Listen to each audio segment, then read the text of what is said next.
Hello guys, welcome back to programming with Rana Waqas.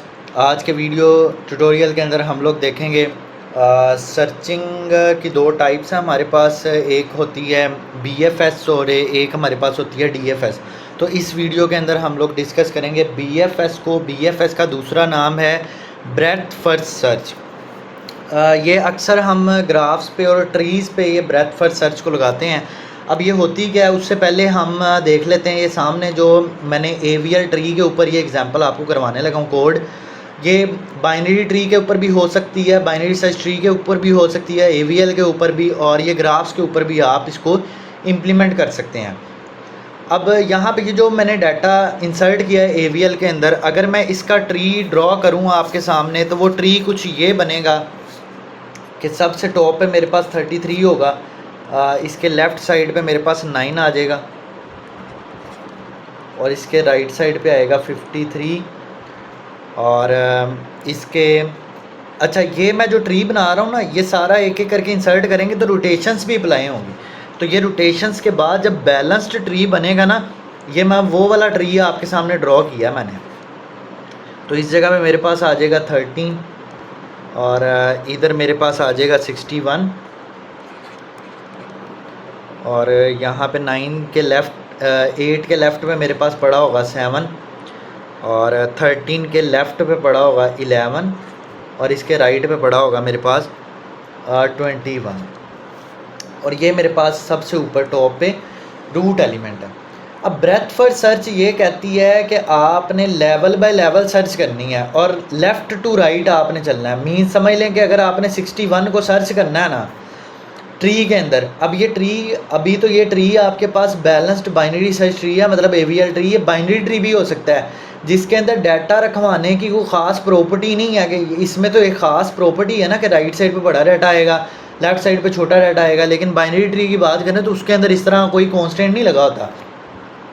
तो अगर हम इस पर ब्रेथ फर्स्ट सर्च, जिसको BFS हम लोग कहते हैं, अगर लेवल बाय लेवल सर्च चलाएं तो सबसे पहला वाला लेवल ये है, ये सर्च होना चाहिए पूरा। उसके बाद लेवल नंबर 1 ये है, ये लेवल नंबर 0 है, ये लेवल नंबर 1 है। उसके बाद ये सर्च हो, पहले 9 फिर 53 पे जाए, फिर ये वाले लेवल पे पहले 8 पे जाए, फिर 13 पे जाए, फिर 61 पे। अगर डाटा मिल गया वेल एंड गुड, अगर नहीं मिला फिर अगले लेवल पे चला जाए, 7, 11 और 21 पे सर्चिंग करे। तो ये लेवल बाय लेवल सर्च करने के लिए ना हमें ज़रूरत पड़ती है क्यू की। अब क्यू के अंदर आपने सबसे पहला काम ये करना है कि क्यू में ये 33 को ना आपने NQ कर देना है। अब यहाँ पे हम लोग बिल्ड इन क्यू यूज़ करेंगे C++ में जो बनी बनाई क्यू की लाइब्रेरी है उसको। तो उसमें जो NQ का फंक्शन है उसका नाम पुश है। तो मैं क्यू के अंदर पुश कर लूँगा 33 को। तो देखें, जब मैं पुश करूँगा 33 को इस क्यू के अंदर, तो मेरे पास एक ही एलिमेंट है इस क्यू के अंदर 33। अब उसके बाद अगली आइट्रेशन में मैंने क्या करना है कि इसमें से ना इसको रिमूव करना है। मैंने क्यू में से 33 को मैंने रिमूव करना है। इसका लेफ़्ट चाइल्ड और राइट चाइल्ड ना मैंने क्यू के अंदर इंसर्ट कर देना है। तो क्या इंसर्ट होगा 9, उसके बाद क्या इंसर्ट होगा 53। अब देखें क्यू में पहले कौन पड़ा हुआ है 9, तो मैंने क्यू में से डिलीट करना है किसको, 9 को। और 9 को डिलीट करके मैंने 9 के चाइल्ड्स को यहाँ पे क्या कर देना है, पुश कर देना है। तो यहाँ पे क्या आ जाएगा 8 और 13। उसके बाद किसको विज़िट मैंने करना है 53 को। 53 को विज़िट करके इसके जो चाइल्ड हैं उनको मैंने यहाँ पे पुश कर देना है। तो 61 आ गया। उसके बाद 8 को मैंने विज़िट करना है। तो आप गौर करें ज़रा, 33 पहले विज़िट हुआ है, फिर 9, फिर 53, फिर 8 विज़िट हुआ है। 8 के चाइल्ड्स को यहाँ पे ऐड कर देंगे तो यहाँ पे क्या ऐड हो जाएगा 7।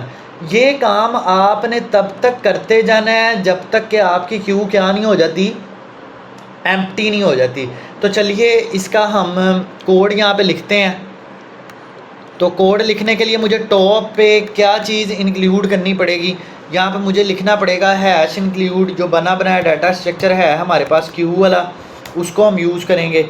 और यहाँ पे AVL के अंदर मुझे एक मेथड बनाना पड़ेगा void BFS, और इसको मैं कोई डाटा दूंगा जो कि मैंने सर्च करवाना। तो इस डाटा का नाम ना हम की रख लेते हैं। तो यार देखें, अगर तो मेरे पास वैसे ही root double equal to null आ जाए तो ट्री में कुछ है ही नहीं, तो आपने क्या कर देना रिटर्न। एल्स वाले पार्ट में मैंने एक क्यू बनानी है और क्यू की जो टाइप है ना वो होनी चाहिए नोड टाइप का पॉइंटर, क्योंकि ये देखें हर दफ़ा नोड इंसर्ट होगी इसके अंदर क्यू में, तो इसका नाम मैं क्यू ही रख लेता हूँ। तो मैंने सबसे पहले क्यू के अंदर ना पुश कर देना किस चीज़ को, रूट वाला जो एलिमेंट है उसको मैंने पुश कर देना। अब मैंने लूप लगाना है एक, तब तक ये चले जब तक कि नहीं हो जाती क्यू, क्या नहीं हो जाती, नोट लगाएं क्यू डॉट इज़ एम्प्टी, या फिर यहाँ पे ना इसका बना बनाया फंक्शन होगा एम्प्टी का, उसको आप यूज़ कर लें। आपने यहाँ पे एक नोड टाइप का पॉइंटर बनाया टेम्प, इस टेम्प के अंदर क्या होगा, हर दफ़ा आपने जब रिमूव करना ना इसको, तो रिमूव करने से पहले आपने इस टेम्प के अंदर रखवा लेना क्यू का फ्रंट जो एलिमेंट है उसको। तो देखिए मैंने क्यू के फ्रंट एलिमेंट को रखवा लिया। अब बेशक आप यहाँ पे क्यू को क्या कर दें, आप पॉप कर दें। पॉप का मतलब ये है कि वो डाटा जो है रिमूव हो जाएगा यहाँ से। अब देखो यहाँ पे मैं इफ़ लगाता हूँ, मैं कहता हूँ यार अगर ये टेम्प का जो लेफ़्ट वाला चाइल्ड है अगर वो नॉट इक्वल टू नल है तो लेफ़्ट चाइल्ड एग्जिस्ट करता है, आपने क्यू के अंदर इसको क्या कर देना, पुश कर देना टेम्प के, आपने लेफ़्ट वाले चाइल्ड को देखें पुश कर दिया। इसके बाद फिर एक और इफ़ लगाएं कि यार टेम्प का जो राइट वाला है ट्री या राइट वाली जो नोड है चाइल्ड है, अगर वो नॉट इक्वल टू नल है, क्यू डॉट पुश कर दें क्या, टेम्प एरो राइट, ये आपने कर दिया। और एक और काम करते हैं, आपको ये दिखाने के लिए कि वाकई ये लेवल बाय लेवल सर्चिंग कर रहा है, तो मैं ना यहाँ पे प्रिंट कर लेता हूँ इस टेम्प का डाटा, यहाँ पे ना सी आउट कर लेता हूँ टेम्प का डाटा। ये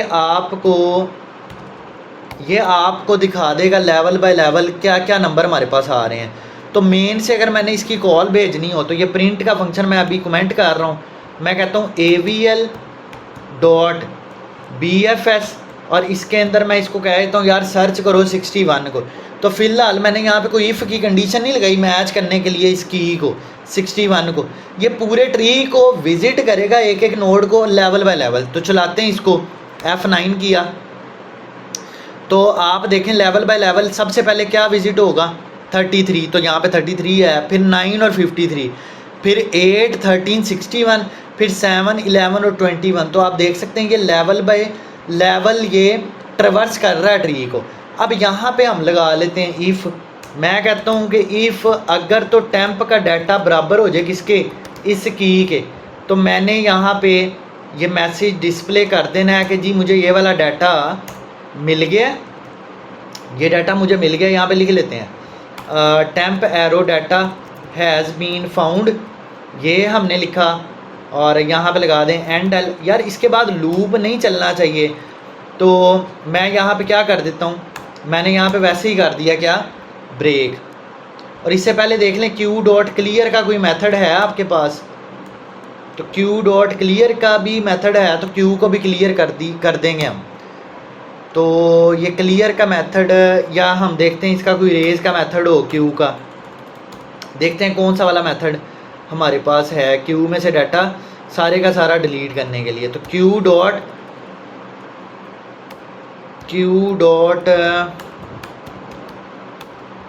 हम यहाँ पे कह देते हैं इसको रिमूव या इरेज अगर हो हमारे पास, तो चलाते हैं इसको।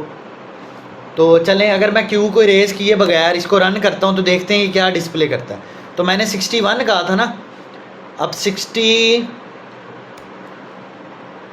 को कह दिया हैज़ बीन फाउंड। अगर मैं कहता हूँ 71 के 71 फाउंड करो, तो 71 को अगर ये सर्च करेगा तो 71 नहीं मिलना चाहिए।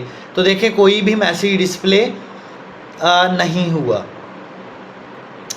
तो ये मामला है। आप इधर ब्रेक की बजाय यहाँ पे लिख सकते हैं रिटर्न का मतलब ये है फंक्शन ख़त्म हो जाए। देखो यार अगर मिल जाएगा फंक्शन ख़त्म हो जाएगा, और अगर फंक्शन ख़त्म नहीं हुआ तो यहाँ पे आके सी आउट आप कर दें कि डाटा नोट फाउंड। तो देखते हैं क्या मैसेज डिस्प्ले होता है नोट फाउंड के केस में। चलाया इसको तो डाटा नोट फाउंड। अब मैं कहता हूँ यहाँ पे 13 को फाउंड करो, 13 को सर्च करो। चलाया इसको तो 13 हैज़ बीन फाउंड। तो आई होप सो कि आपको BFS ब्रेथ फर्स्ट सर्च की समझ आ गई होगी। इसका बहुत ज़्यादा यूज़ आगे ग्राफ्स के अंदर है, जब ग्राफ के ट्यूटोरियल्स आएंगे तो आप उसमें इसका भी यूज़ देखेंगे। अगर आपको वीडियो समझ आई है, BFS समझ आया है, तो आप वीडियो को लाइक करना मत भूलिएगा और इसको शेयर ज़रूर करें। थैंक यू, अल्लाह हाफिज़, टेक केयर।